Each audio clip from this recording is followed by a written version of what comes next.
वैष्णवीचा हुंडाबळी घेणाऱ्या आणि पैशांसाठी हपापलेल्या हगवणेंचा आणखी एक कारनामा आता समोर आलाय। वैष्णवीचा नवरा शशांक आणि त्याची आई लता हगवणेनं जेसीबी विक्रीच्या नावाखाली एका व्यक्तीची लाखो रुपयांची फसवणूक केली।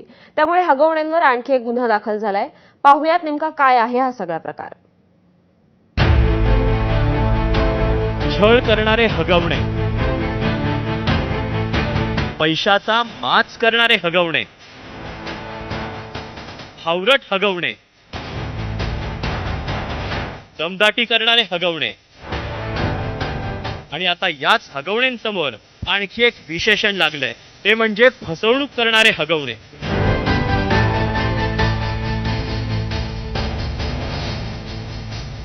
वैष्णवी आणि शशांकच्या लग्नात कसपटे कुटुंबाकडून सोट्टेवधी लुटणाऱ्या हगवणेंच्या हावरटपणाचा आणखी एक कारनामा समोर आला।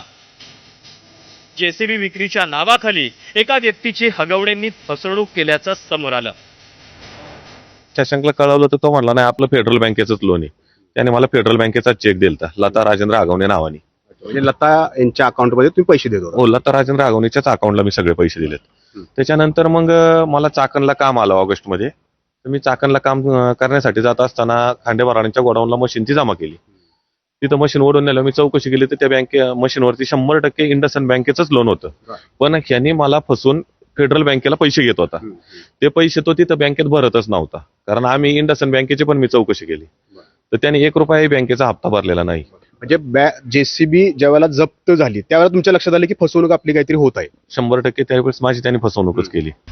वैष्णवीचा नवरा शशांक हगवणे आणि सासू लता हगवणेनं जेसीबीची विक्री करताना प्रशांत येळवंडेंची फसवणूक केल्याची माहिती आहे।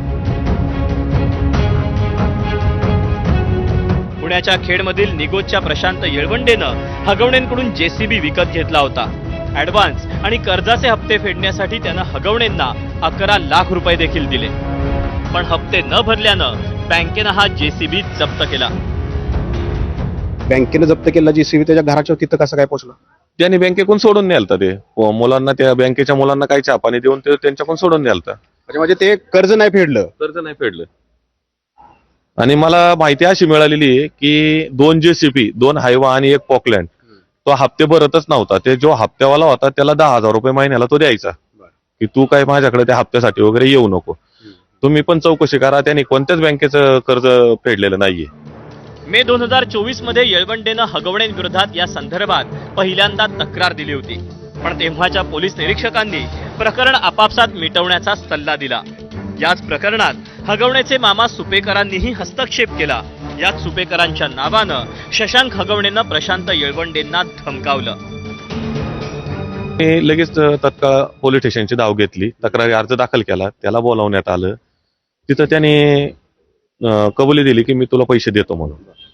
तर 5 लाख रुपये द्यायचं त्याने तिथं कबूल केलं। तर त्या बाहेर आल्यानंतर, गीते साहेबांच्या ऑफिसमधून बाहेर आल्यानंतर तो म्हणला मी काय तुला पैसे देत नाही, तुला काय करायचे ते कर। वेपनवरती हात ठेवणे, वारंवार वेपन दाखवणे, ते त्याचे प्रकार चालू झाले। त्याच्यानंतर या प्रकरणात म्हाळुंगे पोलीस अटकेत असलेल्या शशांक आणि लता हगवणेंचा ताबा घेणार आहेत। वैष्णवी आत्महत्येनंतर हगवणे कुटुंबाचे एक प्रताप समोर येत आहेत। त्यात आता फसवणुकीच्या गुन्ह्याचीही भर पडली आहे। नाजिब मुल्ला, एबीपी माझा, पुणे।